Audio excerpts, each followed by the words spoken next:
Hey guys, it's the Coaster Keat, and welcome to my kind of vlog of how did we get home. I figure that this is a pretty good way and a pretty good opportunity to talk about how I do get home all the way from Tucson to here, and kind of the sort of stresses and various problems, solutions, and just, I don't know, occurrences that occur on that journey home. So let's go ahead and get right on into it. So if any of you are travelers, or any of you are, I guess, good travelers, you know that a trip doesn't begin the day of the trip. A trip really begins way before that, first in the planning stage, and then right before the trip, usually about the day before, if you're me, the packing stage and the final planning stage. So for me, this all happened on Wednesday. Wednesday, I had most of my classes canceled because, Thanksgiving. So I got home really early for a Wednesday, like around 2 o'clock, which is just obscenely early for a Wednesday. And I had to not only pack for the trip, but do some various essay stuff. So, needless to say, it was a very, very, very busy Wednesday. But with all of that packing, I get all the packing and all the stuff done, and I go ahead and I call up my dad to make sure everything is kind of, finalized. Just make sure I have all of the times right, I have all the plans right. And if you're planning this completely in a vacuum on your own, then you should always make sure, honestly, probably 2 days before would be better, to make sure that all of your plans are still as according, make sure the flight wasn't canceled, all of this stuff. Also, to make sure you have a backup plan. Because essentially what my plan was to get to the airport via Uber. And Uber is an amazing byproduct of our current society that essentially took the ridiculously high fines of taxis and was like, hey, you know what? If those people can get paid that money for that job, then you know who else can? Regular people. And so a bunch of regular people go ahead and do this, but the problem with regular people is when it comes to things like, I don't know, leaving to the airport at about 4:45 a.m. on Thanksgiving morning, regular people tend not to want to do that. And so I call my dad and he tells me, hey, you should probably figure out a backup plan, which makes a lot of sense because, yeah, if this person doesn't show up, I would be very much out of luck. So I needed to figure out a whole taxi scenario. So I go ahead, I go and I look at the reviews for all the taxis, and I see the one with the best reviews because, Yelp, if they're reviewed by 1,000 people that all thought they did all right, they must be all right. The power of mass sourcing of information. So I go ahead and I call them, and my plan is essentially just to be like, okay, hey, are you open? Like, do you run taxis on Thanksgiving morning? And I call up, and the guy, I can hear someone talking in the background, like giving him instructions on where to drive, and he's like, hi, how can I help you? And clearly distracted, and I'm like, oh, hey, do you run on Thanksgiving morning? And he's like, okay, can I call you back? And I'm like, yeah, I guess so, I guess. And so I go ahead and he hangs up, and I hang up, and it's like, okay, so I guess this guy is going to call me back now. And so I go about my business, but it's already like 11 o'clock at night, and I had been planning on going to bed at 11 at the latest because I really felt like I needed to sleep. And the fact that I knew I would have to wake up at like 4:30 at the latest did not help matters. And so I was like just pacing around my room at 11, like, what am I supposed to do while I wait for this guy to call back? How long does it take for you to call back? And so I'm just going around, like, fiddling with some stuff, figuring out some like last minute additions that I want to make to my luggage. And then finally, this guy calls back, and we talk for a bit, And he ends up essentially saying, like, okay, we can, but we have to book it in advance because it's all family run. And I'm like, okay. But here's the thing. I don't want to book in advance because I have this Uber ready. And this is only supposed to be a backup plan, not a primary plan. And I don't even know, like, what his fees are. And so it's just a big mess. So I go on the website kind of like, I guess maybe I'll just make this the primary plan. But as soon as I try to go in and just enter stuff, just enter like, hey, pickup location, Honors Village. Drop off location, Tucson Airport. Very, very simple stuff. But for some reason, it's like, this is not a valid location. And I'm like, I don't know what to do with this. So feeling very guilty because, again, I'd been talking back and forth with this guy. I even, he texted me the site and I said, thank you. Big mistake, by the way. I should listen to my own advice when I say to restrict thank yous because thank yous are dangerous tools. And, had all the pleasantries, and then I ended up having to basically say, like, hey, it didn't work out, sorry, which is never fun. It's never fun when you feel like you let on a business owner, and I know some of you might disagree because, I don't know, bad experiences with entrepreneurs or something might steer you clear and be like, hey, you know what, if you screw over a business owner, it doesn't matter, but me personally, I have small businesses a little closer to my heart than most, so I don't know, felt bad to tell that guy no. But I ended up going and calling a lot of other taxis, like 5. A lot of the numbers were discontinued. There were some that just wouldn't frickin' pick up. And eventually I get to one, it has like a 2.5 star rating. And I call them and I'm like, hey, so can you do a Thursday morning pickup, tomorrow, Thanksgiving at 5 a.m. And they're like, yes. And I'm like, thank you, bye. Because that was exactly what I needed. I just needed a plain and simple thank you. But for some reason, probably because of all of the stress of basically running around my room frantically, waiting for this guy's response, and then having to rethink and restructure everything, and then just being like, oh, okay, finally got it worked out. I close my laptop, I get everything ready, and then I go to bed. And I lie there, and I just, for some reason, just can't stop thinking. And so I get to bed at about midnight after all of this stuff.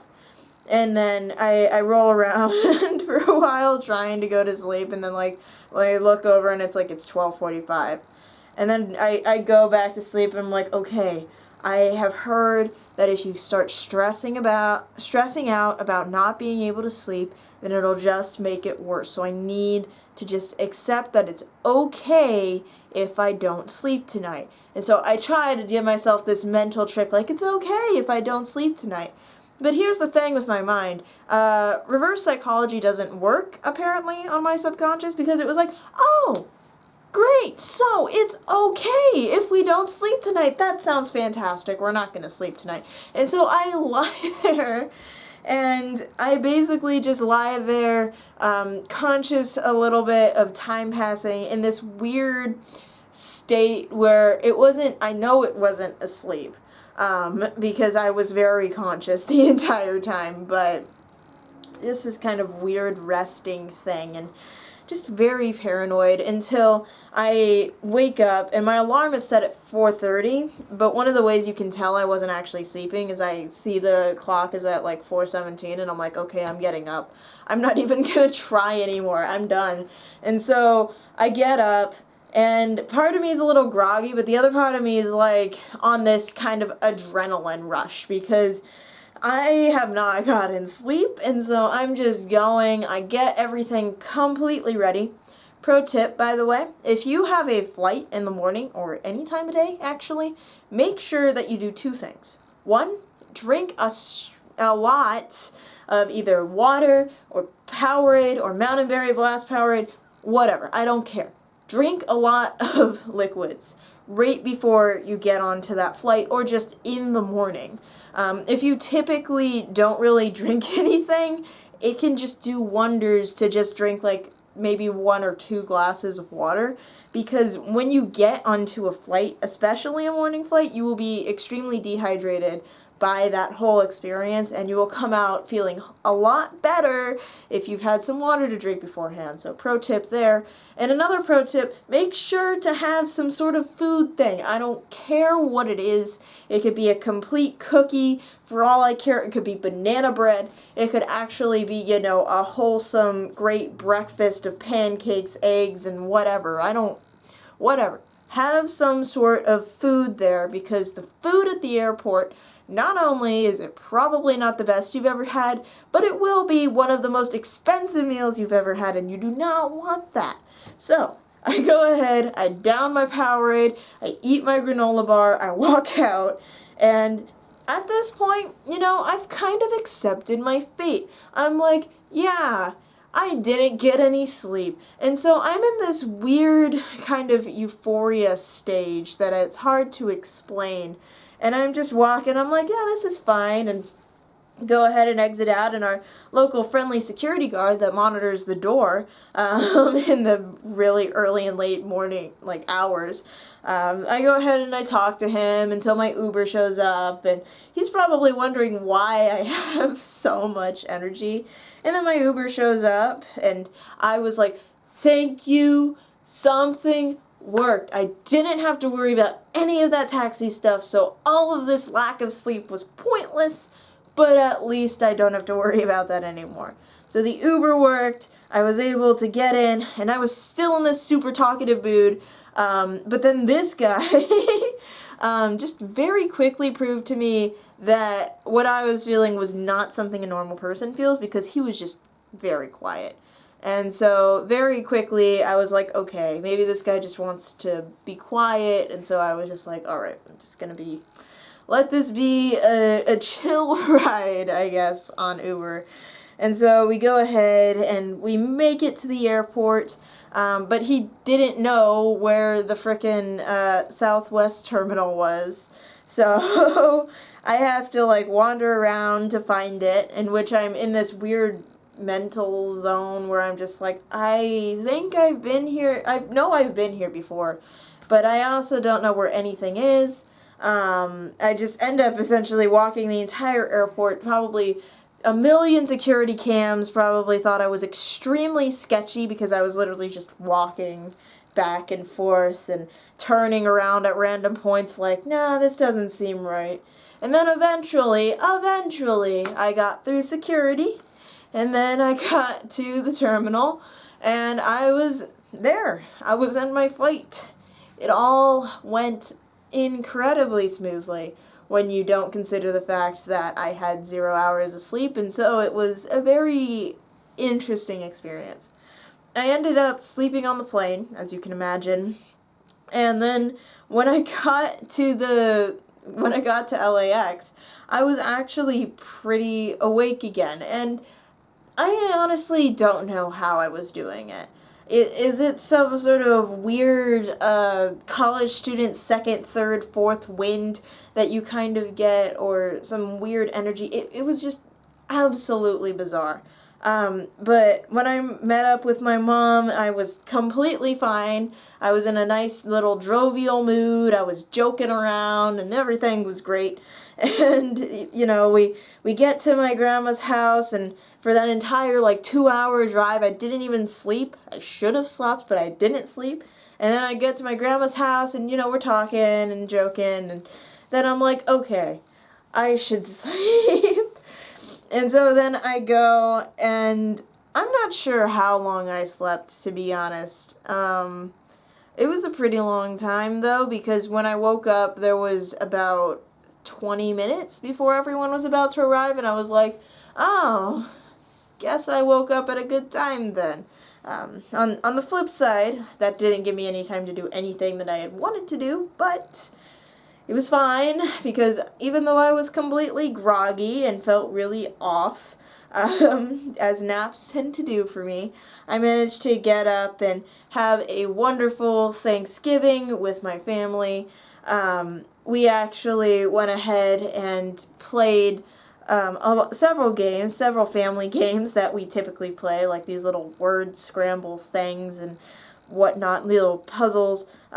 We also, though, played Jackbox games, which was surprising to me, because my cousin Rebecca had said something like, "Man, I wish we could play Jackbox games," and it just so happened that on my laptop I have Jackbox games, so I went ahead, went down, unhooked the HDMI cord from the TV box thing and plugged in my computer and looked like a technological marvel in front of my entire family, which was pretty cool. And then not only did I get to play that game with my cousins, but people just kind of kept coming in and joining in, and it ended up being a lot of fun, despite there being a few awkward moments here and there when it was kind of like, yeah, we have this toddler running around, and some of this stuff is a bit, I don't know, on the iffy side, but it's mostly fine, I think.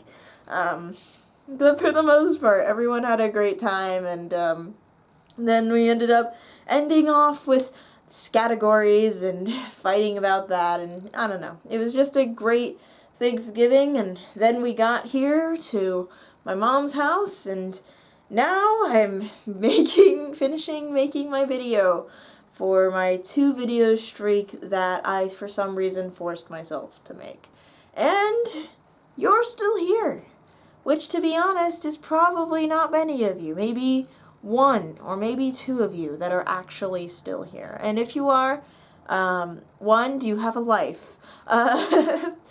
2, do you just like hearing me talk? And 3, thanks for being here. I hope you had an incredible Thanksgiving, and I hope that if you ever travel, that your Ubers arrive on time, your flights go well, you experience no jet lag, that you just feel refreshed when you get to your destination, regardless of how much or how little sleep that you actually got before getting to said destination. Anyways, I've been the Coaster Key, and I hope that you guys soar high and enjoy your ride of life. And have a happy Thanksgiving. Bye!